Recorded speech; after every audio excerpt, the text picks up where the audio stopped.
Hey there. Buy now, pay later is easy to start and very easy to lose track of.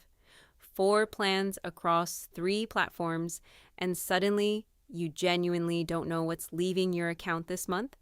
This tracker fixes that. Let me walk you through it.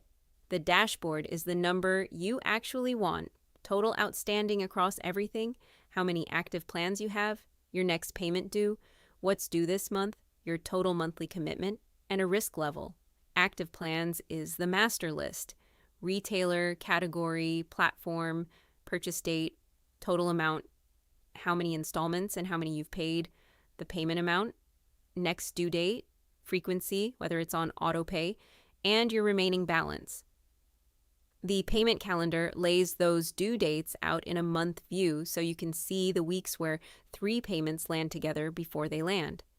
Platform summary groups it by provider, Klarna, Afterpay, and the rest, with active plans, total owed, average payment, and each platform's share of your total debt.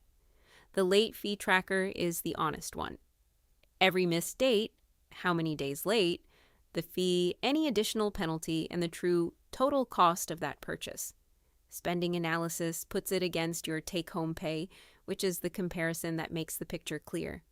Completed plans is a record of what you've paid off in front aid, including any late fees and interest, and what the item genuinely ended up costing you versus the sticker price. The interest calculator does the same job for finance purchases, showing what the APR actually adds. And the Shopping Pause Challenge is a simple built-in break. Set a start date and a goal, and track the days. Sometimes the useful feature isn't a formula. That's the BNPL payment tracker. Excel and Google Sheets, and the link is below.